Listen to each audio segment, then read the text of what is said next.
Good morning, friends. So today we'll have our lecture number 5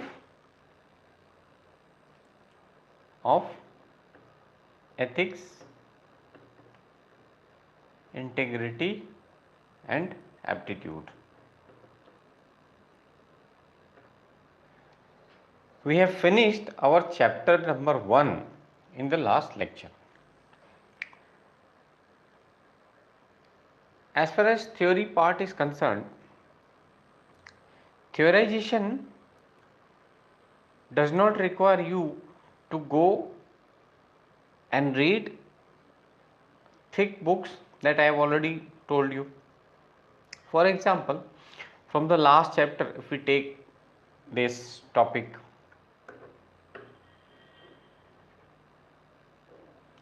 from the last chapter,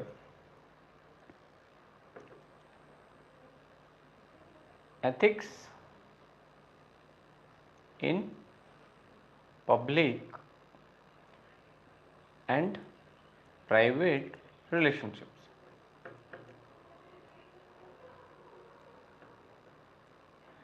Now, what I gave you was a comparative analysis.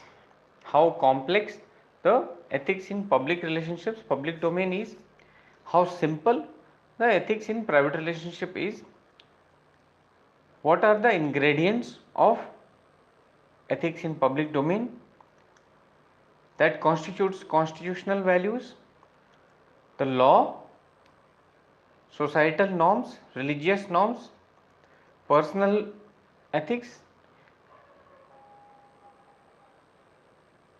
These are all part of your public domain ethical conduct. Whereas public ethics is more than private ethics. Private ethics plus other dimensions.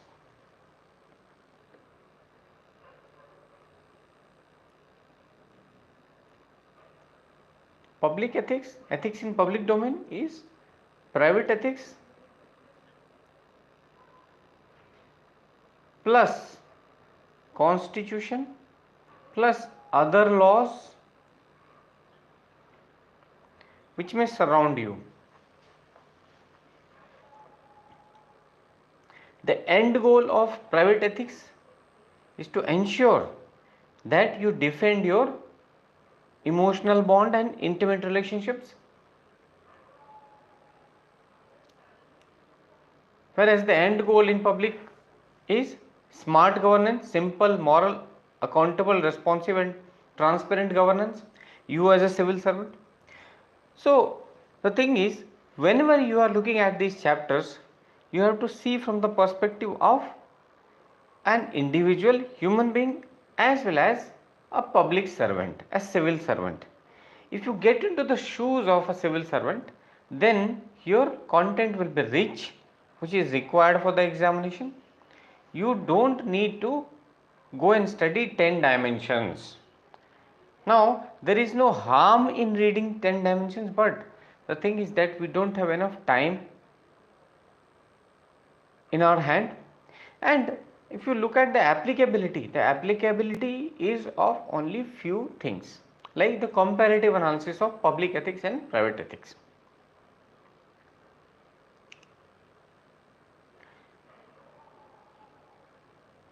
To maintain a public image, to ensure smart governance, we need to follow public ethics. But to ensure trust and loyalty in our private relationships, we need private ethics, ethical conduct in our private relationships. Now, the thing is that whenever a question is asked on these dimensions, what you have to do, as I have told you and as our lectures have also proceeded, our organization has been in this form: DSA, definition, significance and application, along with the examples, plenty of the examples, and the examples you give from your surroundings. This is the same thing you have to follow in your examination also. Now, if you have rich content, qualitative rich content, practical content, which I am giving you at your hand, you will be able to reproduce this in the exam in your own words. I am giving you certain examples. You will also quote examples from your own side. You will get marks for that. But if you get lost in the plethora of content, which is the design of various institutions, then what happens? You don't know what to read and what to leave. The idea of a coaching or a coach is to simplify the process. Already you see the syllabus. Syllabus is so vast. Syllabus is so vast. It should be simplified. Long ago in 2008, there was a 50 ranker, the first attempt, in the first attempt. I met him and he, being a smart guy, he told me one thing, that see, the UPSC process itself is very complex and dicey. So our effort should be to simplify everything. The role of coaching institutes and coaches also should be the same. This is what we are doing here. Simplifying everything, because the pattern itself suggests us to do so. One thing. Secondly, if we have lot much of content, we won't be able to revise and practice. Then, if our focus is merely on generating point after point in the theory, where will be the application part? How will we will be able to give examples? That is the problem. So we will go by our own method. And what was our method? Definition, significance, application, examples. In the case study, a technique has been provided to you. Follow the technique. Your paper should appear versatile. That is not a same method being followed for all the case studies. There are different techniques I have given you. Somewhere you can make these kind of diagrams. At other places this representation, at other places no diagram, just enumeration in points. This can be done. Writing things in paragraph in the start when you are introducing the answer, then for specific answers, specific question, giving things in points specifically. That says to the examiner that you have command over it. But when you are giving a point, please at least explain it briefly, at least in one sentence. Don't go by the method followed by various people who have not written ethics paper. I have written ethics paper. I have written this paper in UPSC. So I know what is asked. There are teachers in the arena, and you must be wondering why I refer this, because you are stakeholders in the examination. You are investing your time, you are investing your energy. You people are in that young bracket where you can do several other things. Why are you preparing for UPSC? When you are investing your time, money and energy, you must know what is going on. So what they are doing, they have not appeared for the exam. This pattern, new pattern, which came in 2013. First change in 2011 when CSAT was brought. Now the unfortunate thing is that many people who don't know about CSAT, Civil Services Aptitude Test, they are also teaching CSAT and they don't know what to teach. They go on and on and on. People say CAT level paper came in CSAT. Okay, it might have been there. So what?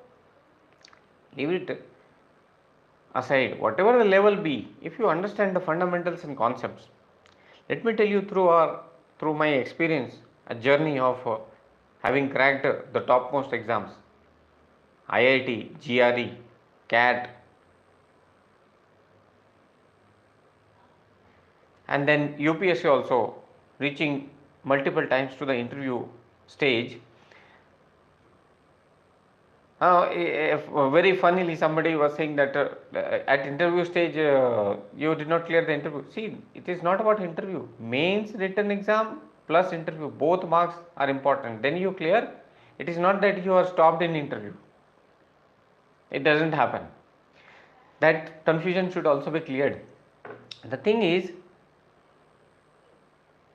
most people who crack the topmost competitive examinations, they have great command over fundamentals.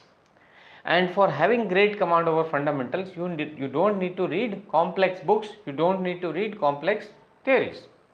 For example, I am giving you an example of one of the toughest exams in the world, IIT. Now it has become simpler. In our days, it was much more complex, and before us, rather more complex. So, there used to be a book, Fundamentals of Physics, written by Professor from our times only. He used to teach in IIT Kanpur. And there was a Russian book of Irodov, very complex.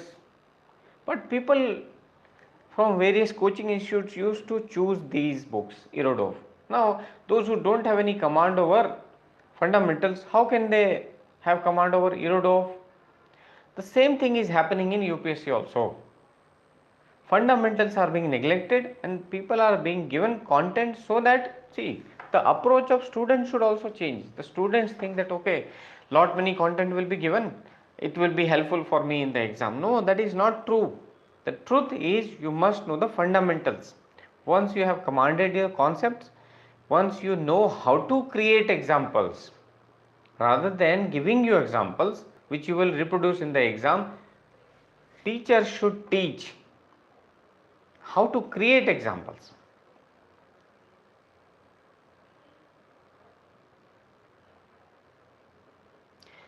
Simple thing, today's topic is human values.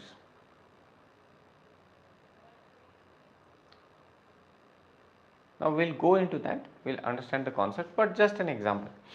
Now human values are nothing but the principles, generic principles of conduct which ensures your smooth functioning in the environment. Now values can be taught directly teaching you values. These are the values, giving you examples, giving you stories. Honesty is a value. Giving you an example of an honest man, E. Sridharan. E. Sridharan, the Metro Man of India, E. Sridharan. This is direct method. Then there is indirect method of teaching values. Taking you to old age home. You see the elders there, in which situation they are. You understand the value of empathy. You understand the value of respect for elders. Indirect method. There is another method, integrated method. This we will cover in our course today, but I am just giving you an example. Integrated method says that in your family, school, colleges also, society, everywhere, the whole environment should be such that you internalize the values which are there in your environment. Now you tell me which one is the best method? This one is the best method. More long lasting, impactful. This is the difference between our method and method followed by, not all, see, I am not saying that all of them are following. So we are following the most applicable, most apt and the best possible trend. Okay, so we have covered our last chapter. We'll cover large part of theories, then we will go into the case studies so that you have a fodder how to solve the case studies, because Unless you have that, at least the general ammunition, how will you be able to fire upon the enemy? That's the thing. Okay, so we'll start with our chapter today, chapter number 2, that is human values.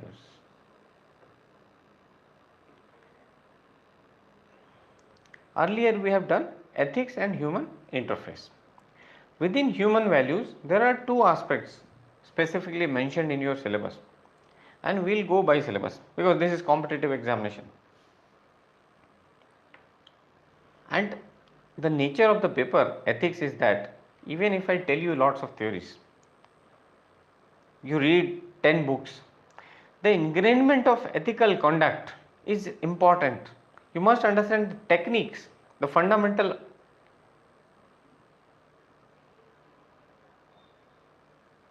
insight which you should have about each of the values and how you apply it with regard to your life, with regard to your surroundings, and with regard to the fact that you see yourself in the shoes of the administrators. That is very important. Within this chapter, there are two aspects. One, they are saying teachings or lessons. Teachings, lessons from great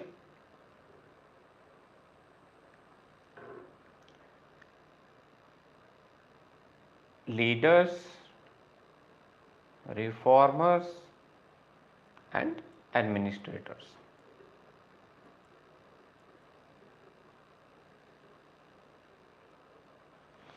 The teachings. Now we are starting this chapter now. In the lecture number 2 only, I told you to make a list. Remember, name of great people, the core value they stand for, and their famous quote.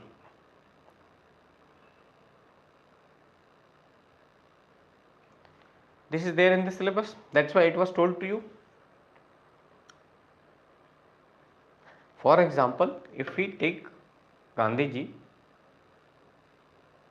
who unfortunately has lost all the significance in today's life. I mean, see,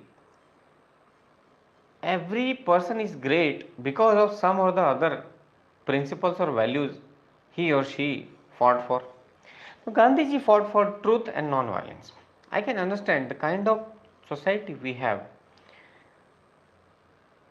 Following these principles is very tough. But there is a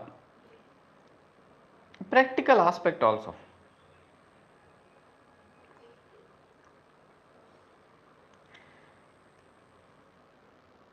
There is a book by the name of Art of War by Sun Tzu. What Sun Tzu says is the great warriors avoid war till the last moment. Non-violence, how does it help us? If you see people around you, those people who are really powerful, those people who are really placed at the higher echelons in the society or the hierarchy of administration, if you talk to them, you will see they won't talk about violence. Never. They will never talk about violence. Only weak people talk about violence. ये कर देंगे, वो कर देंगे approach. These people who are really powerful, they don't talk about violence. They avoid violence till the last minute. If you have watched Mirzapur, Akhandanand Tripathi approach. Just giving you an example from the series, because youth of now, the youngsters, you people are, you should be taught and told the examples which suits your environment. And fortunately, I am also a very big fan of these series. I do binge watch whenever I have time. I'll see all the episodes in one go. Akhandan and Tripathi, violence going on around, bomb blast, this that. Akhandan is silent, at peace, whereas the two Lilliputs, the small, the minions, we say, minions, small people, Guddu Bhaiya and Munna Bhaiya, always embroiled in violence, doing violence here, there, wherever they find an opportunity, they will do violence. The thing is that if you have to reach to the epitome, you have to avoid this war, because war should be unleashed only when you think that now I must defend. I am saying be prepared to unleash violence like Israel. Be prepared, but avoid it till the last minute. But once you are forced to the brink, then unleash your power. Does Gandhiji's thought of non-violence have relevance in today's circumstances also? The answer is yes. You see, the people with small thoughts, the pickpockets, small minions, they'll keep on fighting on road for small things. In Delhi, there is a small scratch on your car, people will come out of the car and start fighting. I'll tell you, these things, see, this is the practical application and this is what is required in ethics and essay both. So we must learn this rather than giving you just theories. You see, I went to a place called Mehsana.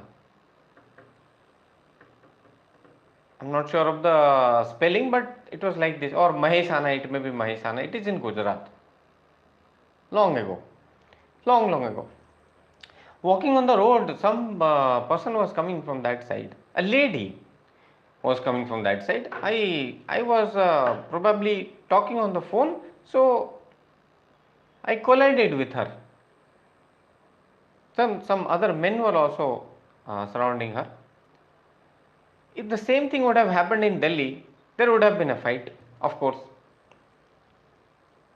People who were behind me, they would also have been running to rescue. But what happened in Gujarat? This lady, she told me sorry. Although it might not have been her fault altogether. Non-violence is still relevant, and it is in the culture. See the culture of Gujarat, peaceful, and see the culture of these states which are surrounding Delhi. For small things, violence. As I told you in our classes for juvenile delinquency, in our psychology classes, juvenile delinquents, the teacher asked a question. Pakia is disturbed. How dare you ask me question? Khopri todo. Hit the teacher only. Juvenile delinquent. You see, that shows us the relevance of the thought of great teachers, great leaders, great reformers, great administrators. Why they are important? That is why we are reading this.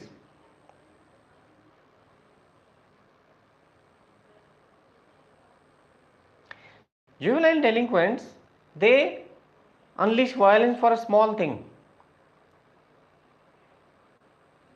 But if you have to go far in life, will you prefer violence for small things?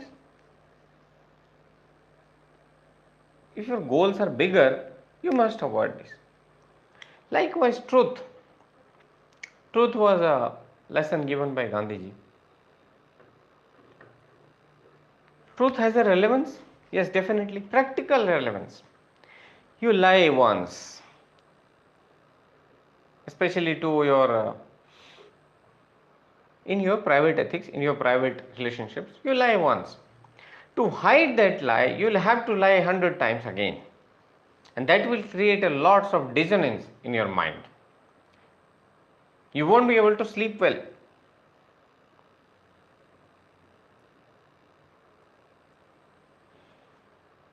Does it have relevance? Yes, because at the end of the day, the mental peace, which is the end goal of human lives, is lost. You are in the hurry and strive to acquire more and more of money and power, right? That's good. If you look at it from far, it appears that this person is very happy because he or she is having lots of power, authority and money. But the means are also important. Gandhiji told again, the means, not the ends. Means are also equally important. The means through which you have acquired money, means.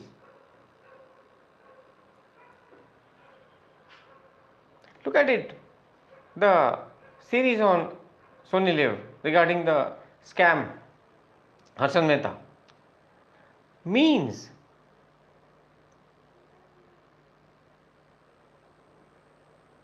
Although he took the risk, he's saying risk hai to isk hai, it's okay. Risk you must take, but in which direction? Risk taking is very important. You know the differentiator between a person who is in the middle class and who reaches to the higher echelons in society is the risk. Risk must be taken, but the means should be fair and transparent. Fair, transparent and just. Otherwise, at the end of the day, you will have to pay the price. Following the principles of non-violence and truth has relevance or not? Likewise, there are so many great leaders whose teachings are important, and that is why it is being included in your syllabus.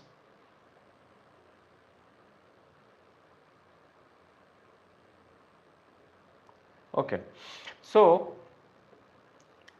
the first part was your teachings or learnings from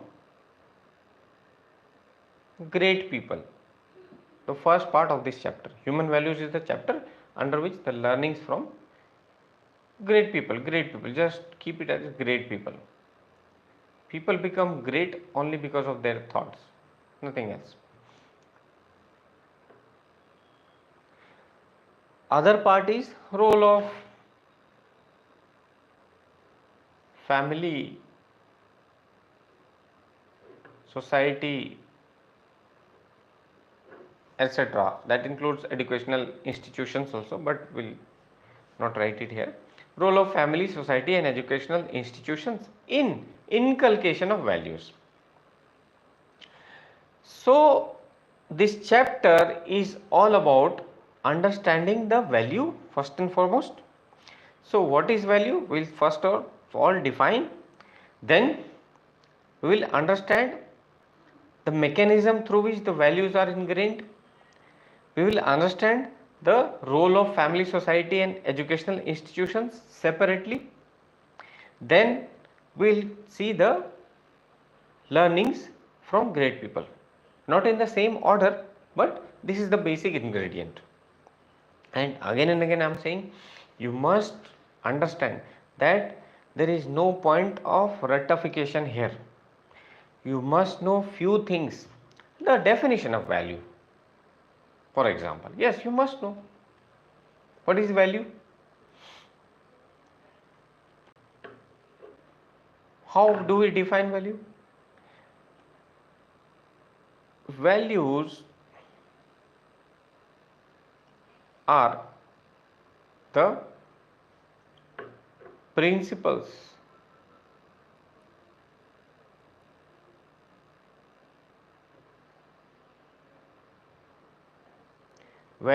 principles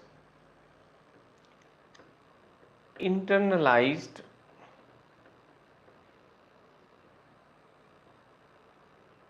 by us through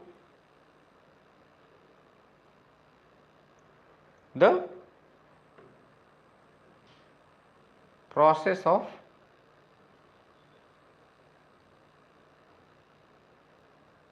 practice and observation.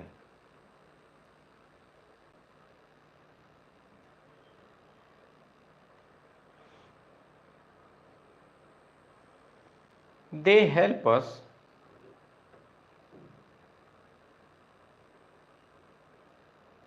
in ethical human conduct. To ensure ethical human conduct, values are the generic principles, general principles, which are internalized by us through the process of practice and observation. We will see how practice and what observation means here. Values are the principles internalized by us. Values are the general principles, universal principles which we have internalized. There are certain things which we internalized within our system of personality. There are things which we have left. Now, by this definition, few things are clear. One, if we talk about ethics in general, this is ethics. Values are a part of it. These are values. Ethics guide values.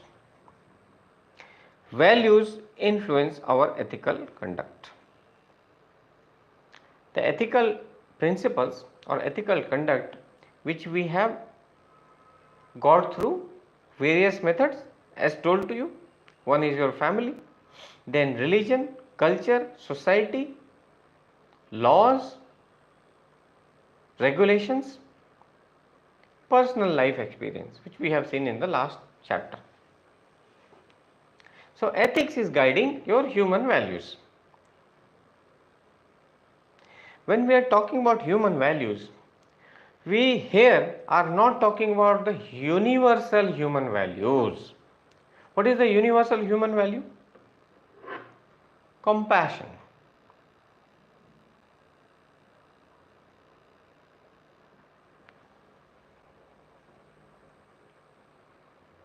Compassion. In Hindi we call karuna, daya bhav. Daya is not the right word because daya means sympathy. We are talking here about empathy. When we say compassion, it means empathy for every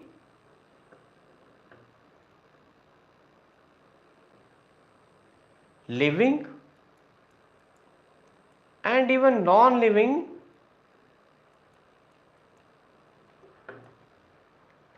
creatures. When we say living creatures, not only for human beings but animals as well. Compassion. We are born with innate tendencies to show compassion. Rightly pointed out by great leaders like Martin Luther King, like Nelson Mandela. Nelson Mandela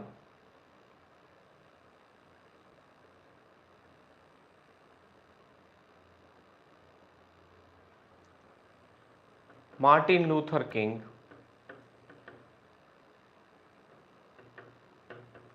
Martin Luther King Jr., Mother Teresa displayed the highest forms of compassion. Nelson Mandela, you see how people become great. Their thoughts. Nelson Mandela used to say that he fought a lot for apartheid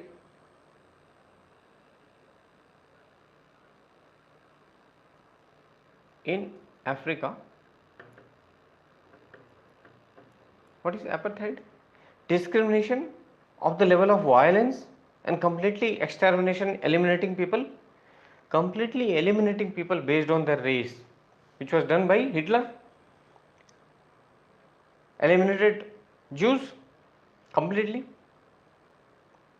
He hated Jews, and because of that, he tried to eliminate Jews completely. The race itself getting eliminated. Likewise, in Africa, what was going on, based on the color of the skin, people were being discriminated and eliminated, exterminated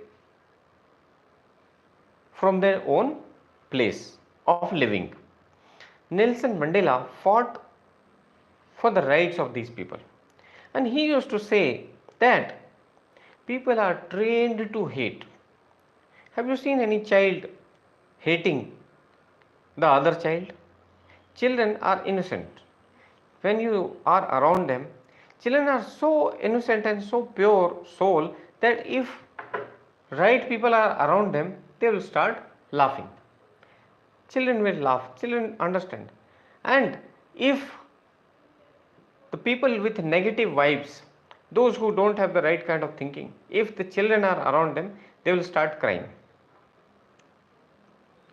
Howsoever good or honest the appearance of the person might be, but if you look at their aura, as we say soul, the aura, what aura they carry, children have the ability to sense this aura.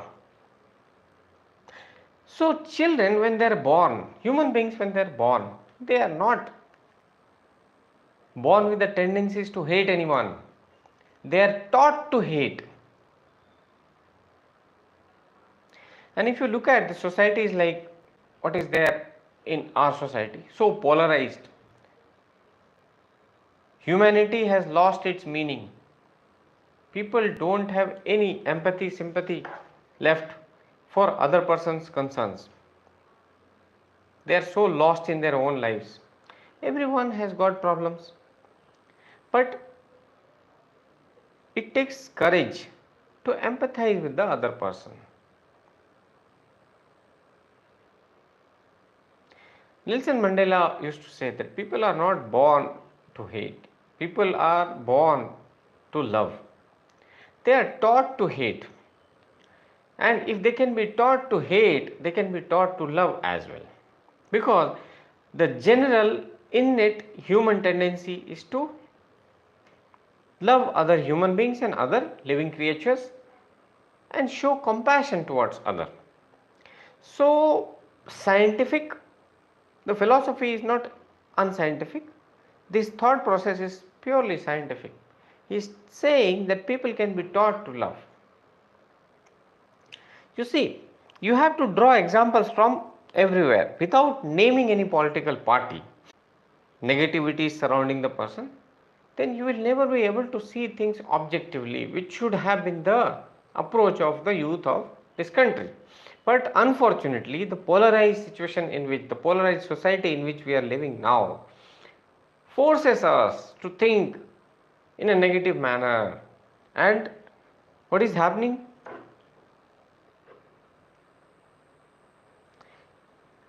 Bandwagon effect.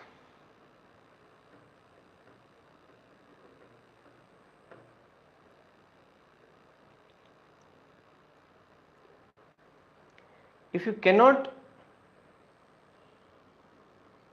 hate them, kill them, join them. So there are people who are painting a completely negative and different picture of India, which it is now, which it is not. And other people are supporting them because they cannot beat them. If you can't beat them, they will join them. If I can't beat you, I will join you.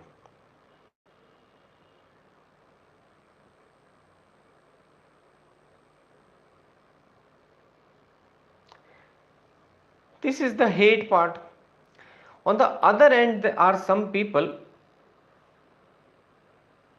who are still showing how to become compassionate.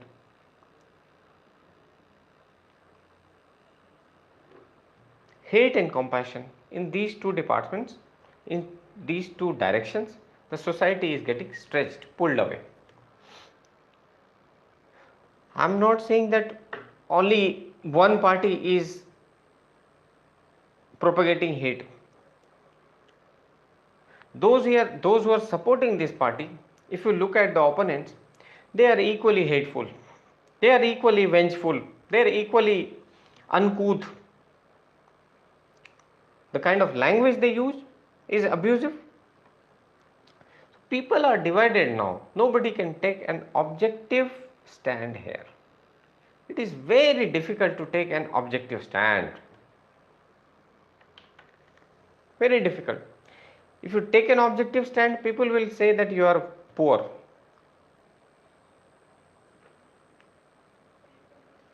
You are weak. You cannot take a stand.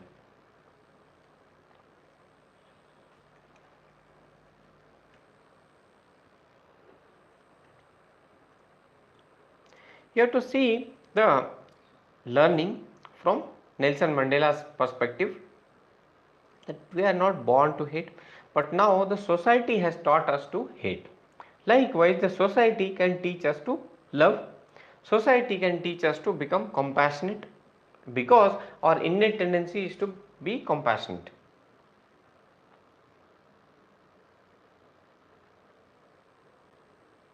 That is why the teachings of great people are very, very, very important.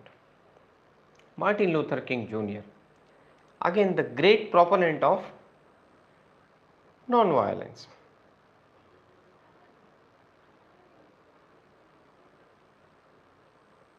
Gandhiji's thoughts are found to be synonymous to what Martin Luther King Jr. was saying. Truth, non-violence. He was the great proponent of democracy.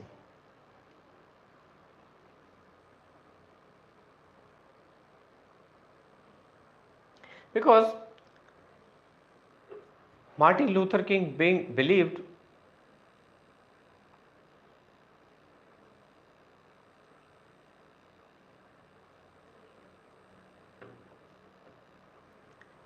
that if we have to achieve the highest form of human evolution can be achieved through democratic principles, democracy.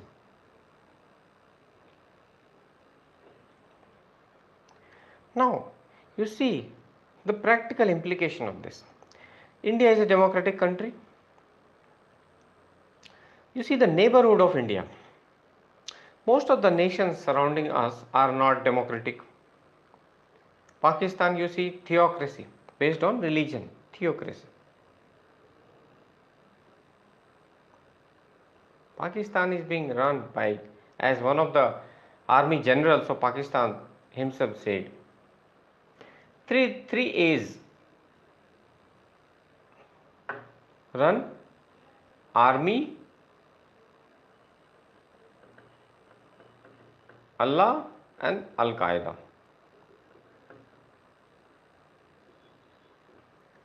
Three A's run Pakistan: army, Allah, that is they are religion based, and they have not taken the right teachings of religions. Whatever is being told to them by some proponents of religions, as you say, Aka, the terrorist, they have a leader who is called Aka. This Aka is nobody. He is a proponent of Allah, but not in the right manner. Army, Allah and Al-Qaeda have destroyed Pakistan like anything. You see the situation of Pakistan, poor,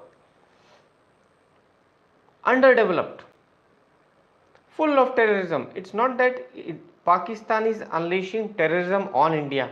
Pakistan itself is suffering from the incidents of terrorism day in, day out, daily. Which one is a better form of governance? Democracy, told by Martin Luther King Jr. so earlier. In the ancient time he told it. But that is proving true, right or not? Yes. If we compare ourselves to China, India, China might have been economically superior. Economically, it's better than India. But if we look at the rights of people, in India, has anybody forced you to change your thoughts according to the dictates of the leaders? The answer is no, despite the fact that situations have changed in the society of late. In the last 5-10 years, things have changed, but nobody can force anyone to express your thoughts unless it is disturbing the public order. But in China, they are forced to think in a particular manner. China forces its policies on its citizens. India does not do so. Which one is a better place to live? India, of course. You see, democracy has lots of benefits told by Martin Luther King. We'll take another great leader, Mother Teresa. Mother Teresa taught us a very important lesson. Mother Teresa says, not all of us can become great. Not all of us can become great. Obvious fact.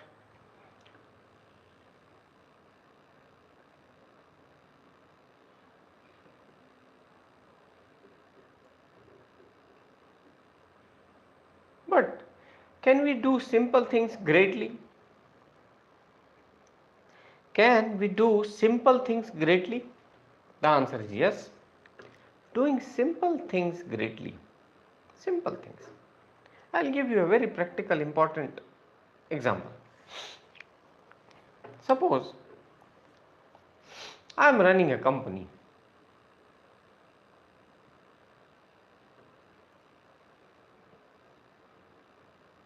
There are people working for me, not under me, persons. If I am fair with them, just with them, transparent with them,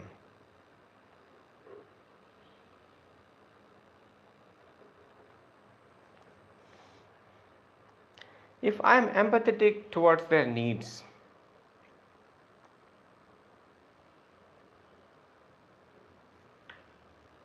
I am doing a simple thing. There are various organizations.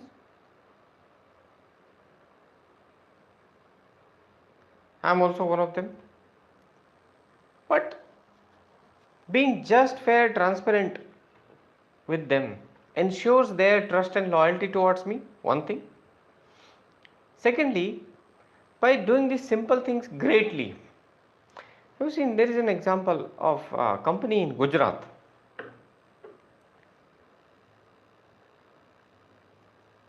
Gujarati company, where the owner of the company does not keep all the profit with himself, but divides the shares.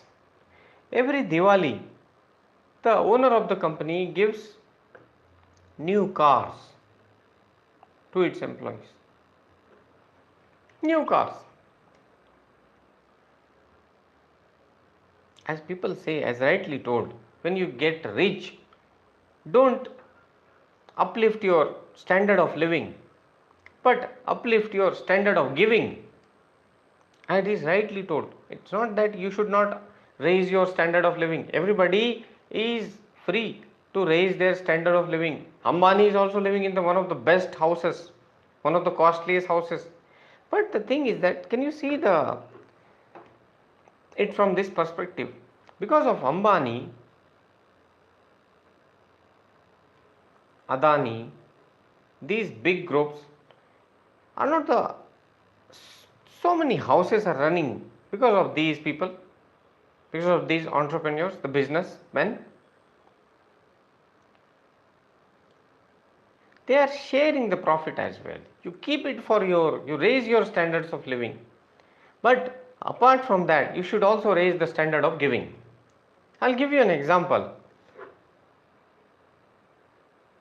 One of the famous teachers in our fraternity itself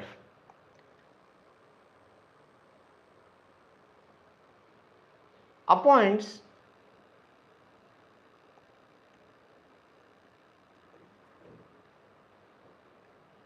some junior teachers,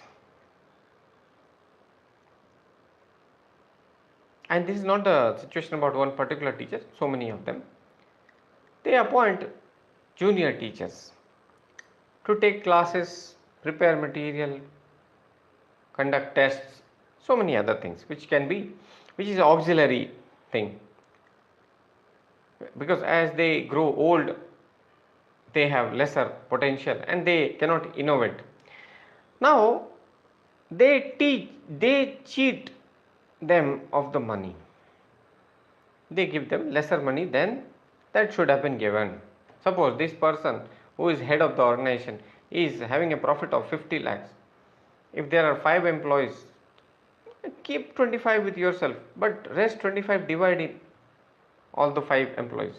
That will be fair and just. Keeping all the profits with yourself, not sharing it with others, is a great disservice to the humanity. Is this not a human value? What Mother Teresa is saying? We all can do.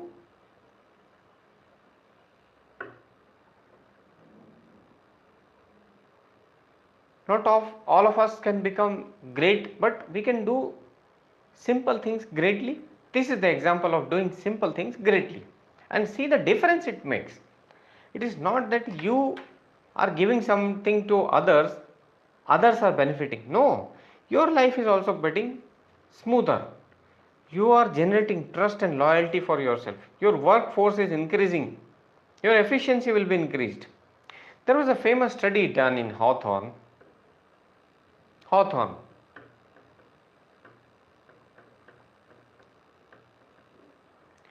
They saw that small groups of factory workers who used to come in the factory at the time of stipulated time 10 a.m. and used to leave 6 p.m. There were 2 groups. This group was being supervised by the supervisor A, here the supervisor B.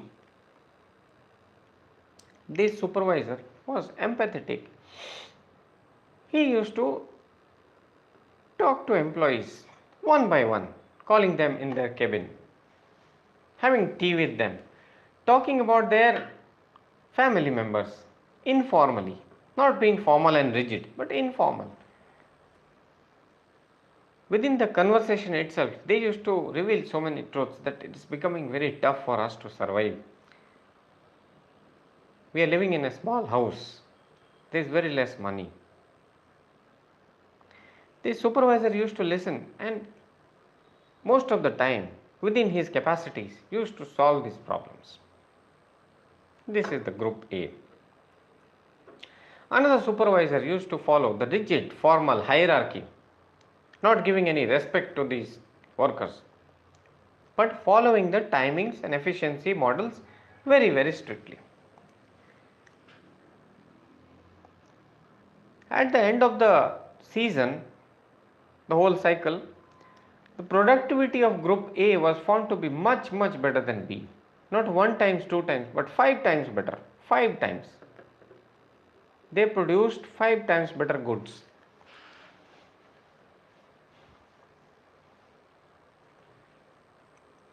If you have a good rapport with your team, which can be achieved through informal talks, not formal, hierarchical, rigid approach.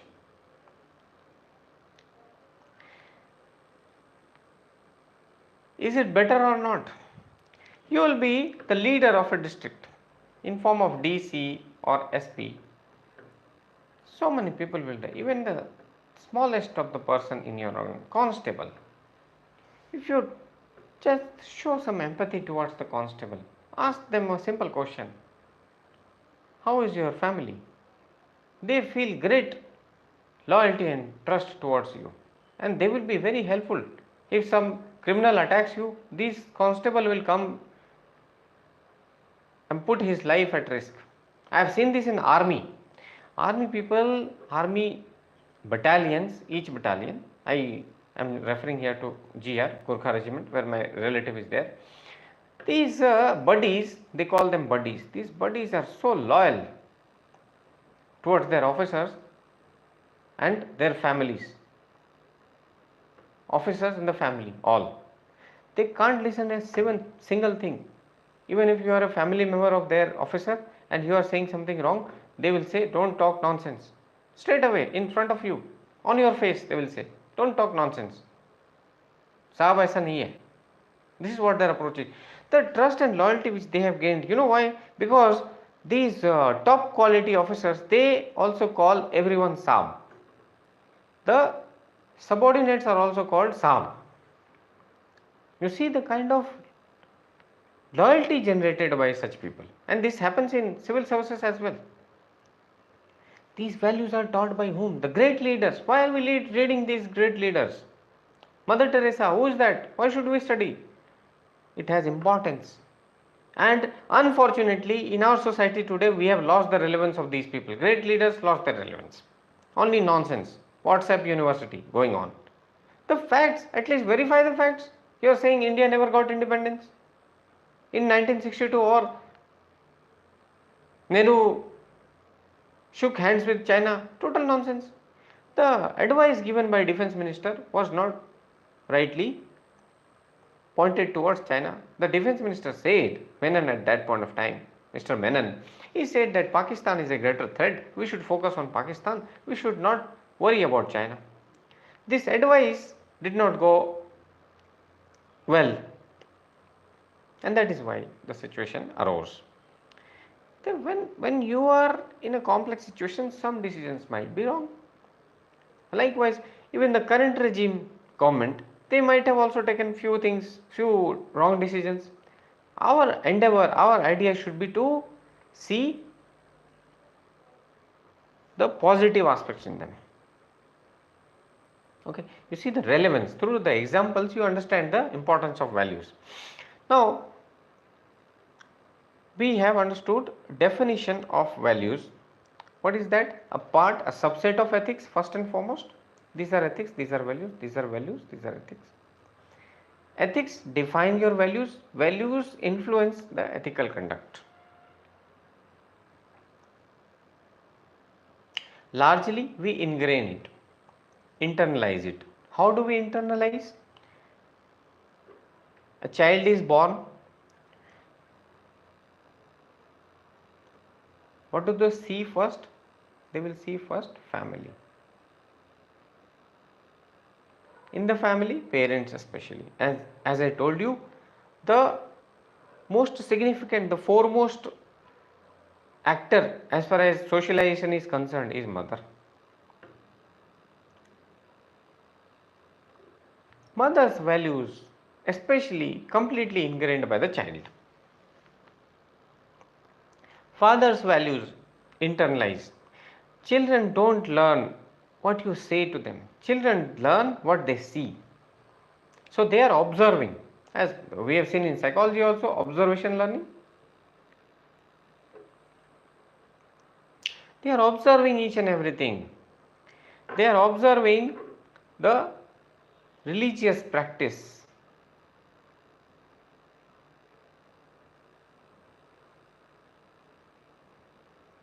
They are observing the cultural norms.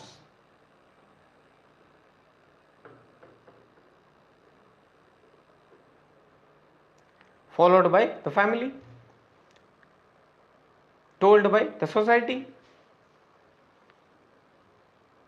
Every family has one or the other principle. Every family follows certain religious practices.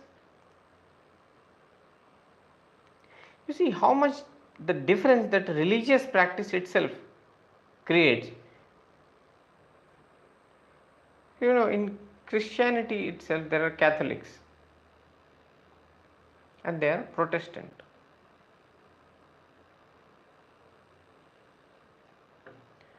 The Catholic says religion is supreme. They believe in law of religion. Follow the religious practices, live your life well according to moral principles.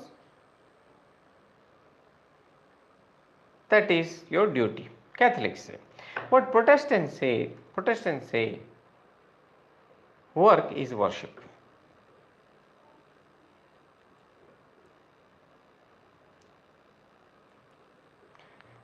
Protestants say that every person should be entrepreneurial in his approach. Every person should be enterprising.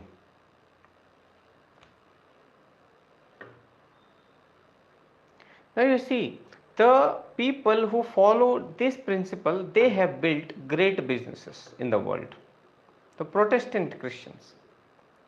The Catholics don't believe in that. Catholics survive the harshness of life, but Protestants fight with the harshness and create something big which helps other human beings as well. So the children born in Protestant families, those families who follow the Protestant ethics, will be businessmen. The children born in Catholic families will be following the life of ordinary people.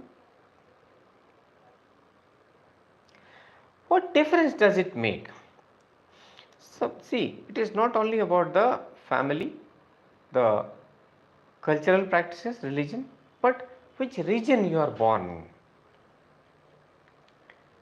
Which region you are born in. It does have an impact on you. People born in these states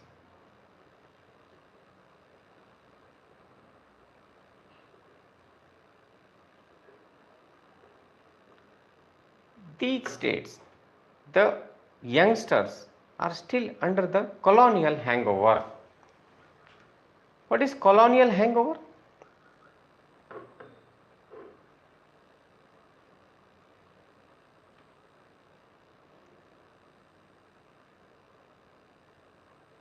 As you all know, we were colonies of British Empire. British Empire ruled over us for a very large stretch of history, more than 200 years. British Empire was being run by their officers, the bureaucracy. And people of India thought of them as Mai Bap. They are our Mai Bap.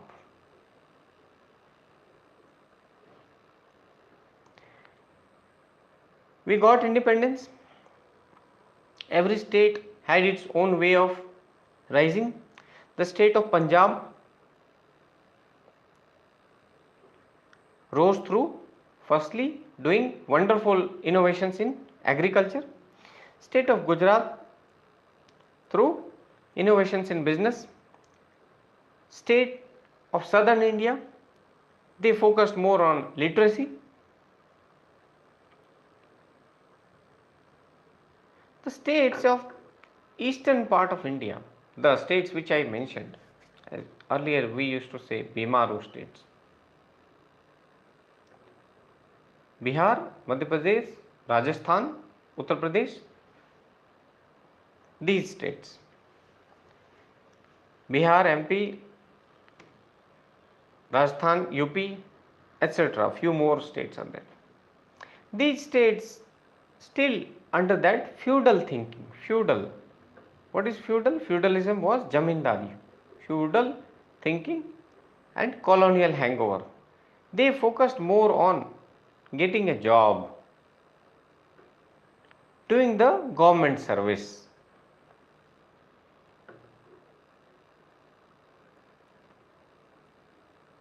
Traditional approach.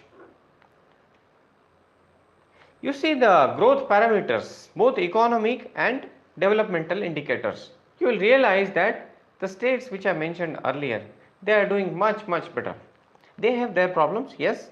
Gujarat has its own problems, Punjab has its own problems. Despite economic development, you see Punjab is reeling under drugs problem.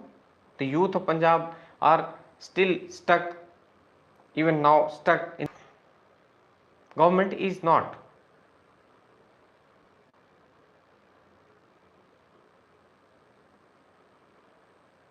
Government is run by the people. Government is not running people. So the region you are born in, that is also important. Values, the family. You see, the values of a child who is born in a joint family. In joint families, what children learn? Respect for elders.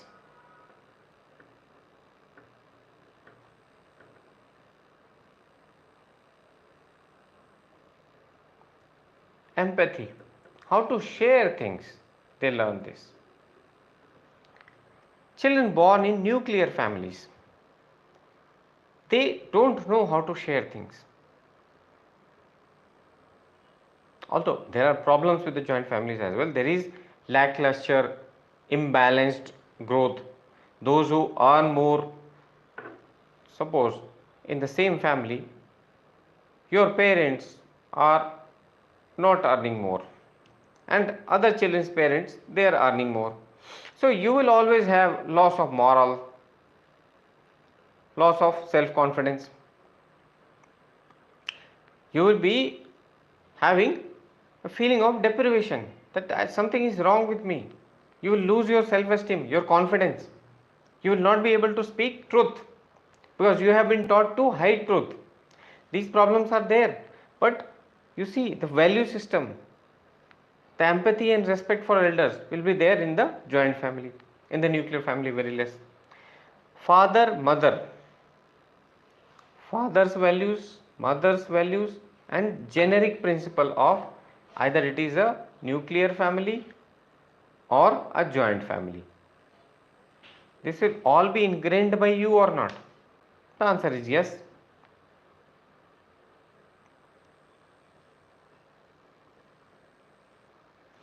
Then we talked about the religion. Which religion you are born in? Does it shape your values? The answer is yes.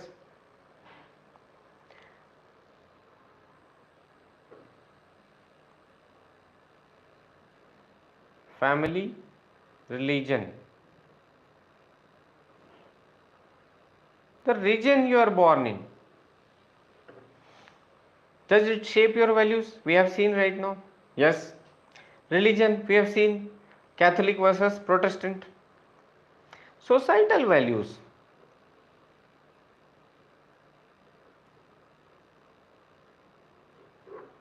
The society we are born in. Let us compare our society with the Western societies. What is the approach? Western society, like nuclear families in our case, will teach you to remain independent. Yes.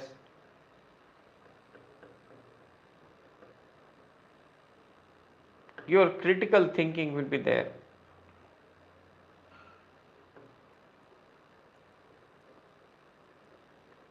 But the values of sharing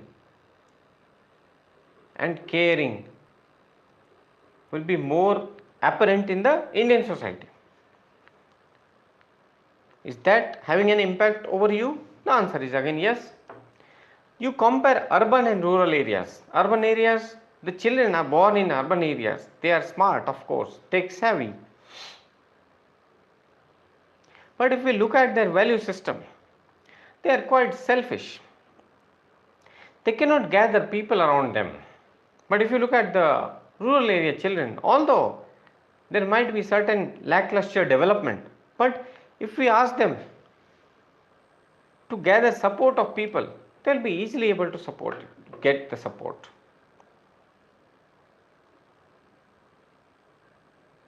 So everything has a bearing on the development of values.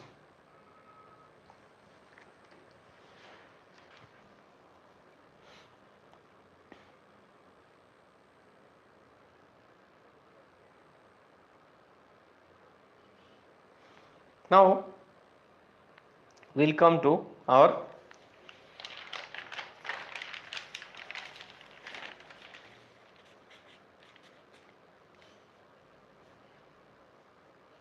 understanding of values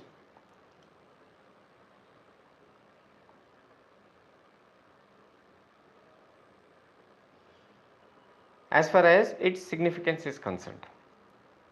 Now you see, we have understood what is value, the sources of value inculcation,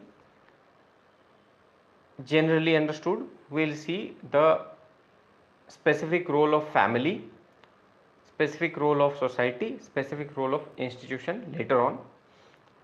Now we will see the aspects of value.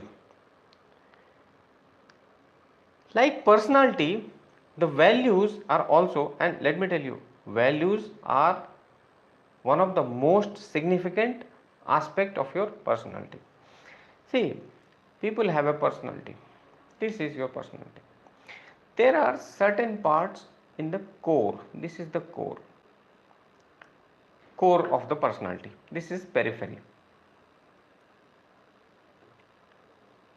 This part is periphery. And this part is the core. The core part of personality. Likewise, in the value also there is a core value.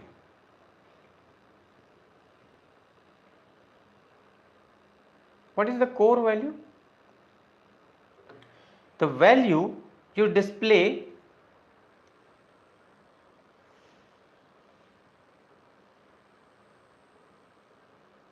in a sustained manner. Core value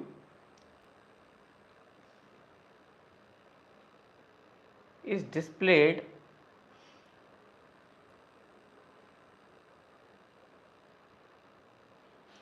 in a sustained manner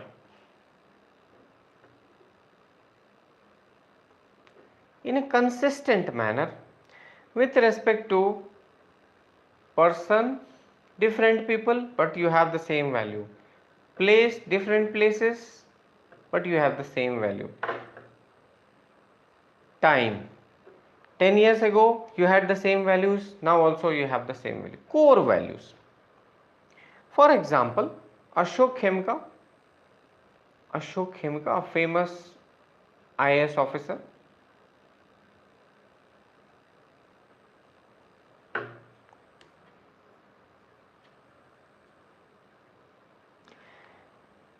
has a service of around 25 years. He has served for 25 years. 56 times he was transferred. Every 6 months he gets transferred because of being honest. His core value of being honest has remained intact. He is honest as can be seen in his conduct with his family members, with his colleagues, with the people of India because of being honest with the service. Consistency with respect to people, place and time. Person, place and time. He has been transferred to different places, but he has displayed the same level of honesty and integrity, transparency in his conduct. This is the core value of Ashok Khemka. Core value. Now, you first of all need to find your core values. List down your core values. Which values you find that are part of your core. Make a list. These are the values you display and its examples throughout your life. And this will be part of your notes, which you will write in the examination. If you go to any of the institution, nobody will tell you this. They will say, no, don't worry, we are giving you everything. Give us money, I will give you matter, then it's your matter, none of our matter. I am telling you that, see, for me it is very important that you pass the exam. Yesterday I was interacting with one of the students, one of the sincere students of mine. So I asked about apart from the thing that she has done very well in all her tests of psychology, She was saying, sir, I have joined these courses at various institutions and these are the things they are providing. I wanted to join your these courses, but I have already joined, so what should I do? I am saying that, see, you have joined it. The thing is, you should pass. You should pass with the flying colors. That is very important. For passing the exam, especially in ethics paper, this is very important. You list down your values of honesty, integrity.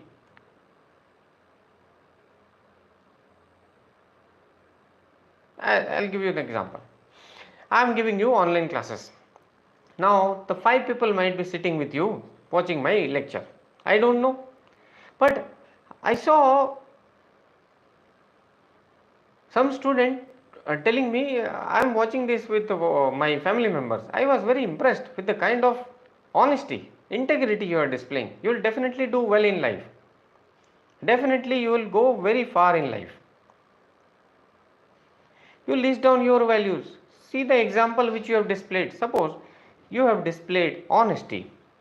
This is honesty.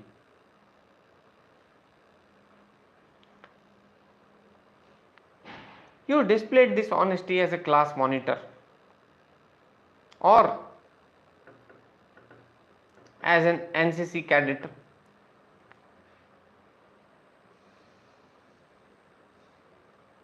Write down, make a journal, and if you make a journal for your ethical values, the conduct which you have done throughout your journey of life, in where? Which places? In the family you must have shown some, or you must have learned it from your father, from your mother, from your teacher. Make a journal apart from the notes which we will provide, because ethics is not a paper where you just rectify the notes and write the notes and come out of the exam and think of scoring. Essay is not the same paper.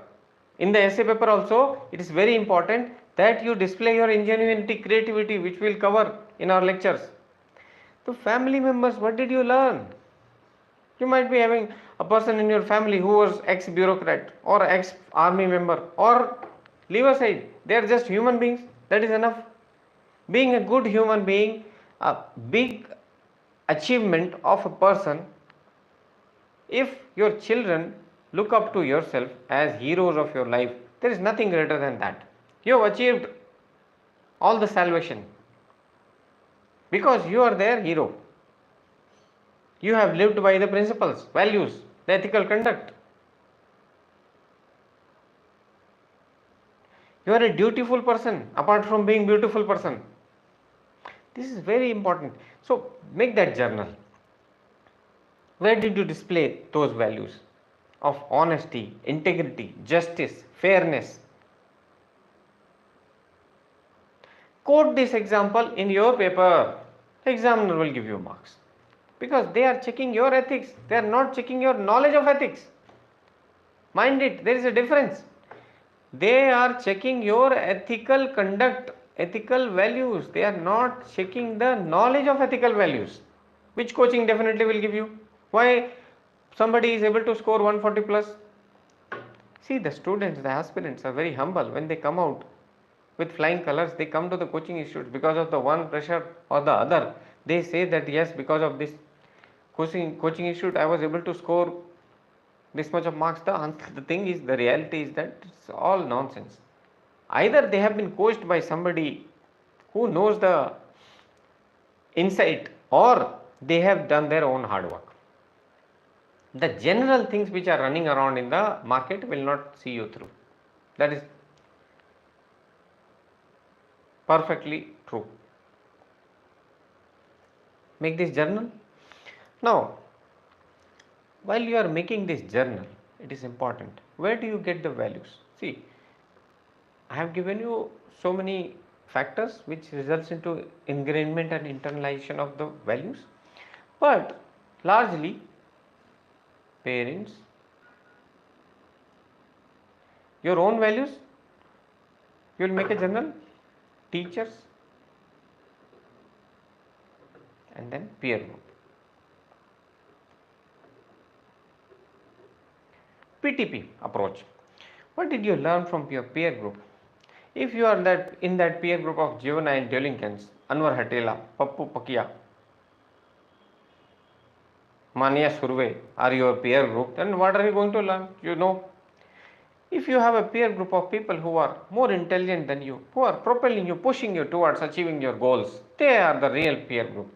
Peer group should be someone, as they call you, what you say, I'm watching a movie. And they say, okay, I'm also coming there, I have also watched movie. Let's go for a holiday. Knowing full well that you are preparing for civil services, they are not the real peer group. Peer group is somebody, if you tell them, no, I don't feel like studying, they say, okay, just do something funny and creative for some time, but then you must do your duty. Those who are happy with your happiness, those who are happy when you achieve your goal, they are your peer group. Otherwise, leave aside everyone. You don't require 100 people army. You require only few people who are honest, trustworthy, loyal with you, and they always see happiness in the events where you achieve your goals. Leave aside everyone. Whosoever talks negatively towards you, leave aside them. Who is appreciating your positive aspects and showing you the mirror also whenever required, they are your peer group. As we say in Hindi, Nindak niyare rakhiye, Angan kuti chhawaye. This means, see, those who are criticizing you, not all critics are bad. Let me tell you, the criticism is not always bad. Criticism can be constructive.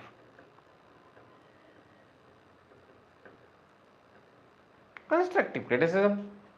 They are telling you, okay, you are spending lots of hours on this newspaper. That is okay. But why spending 4 hours? Spend 1 hour or 1.5 an hour on the newspaper. You are reading throughout the day only newspaper. Is that going to help you? The answer is no. This is constructive criticism. There are people who are critical, unnecessarily critical. Despite the fact that you are in the best of your attires, they will say that you don't look good. Jealous people. Despite the fact that you must have done your best efforts, they will say, though, you don't have talent. These people should be left. This is not constructive criticism. Always keep people who are having constructive criticism. Then your teachers. Not every teacher is ethical, of course. But there are people, and let me tell you one thing, the aspirants of civil services are very smart. They sense who is honest. As I asked one of the students that I have taken a few classes with you in one of the platforms when they asked me to take class in the last psychology batch. How come that you are so impressed? They said that, sir, we could sense that honesty in you. So many people go and take classes there. There are people who are teaching for 25-30 years. And it's not only, I'm not saying about me, there are people who appreciated the efforts of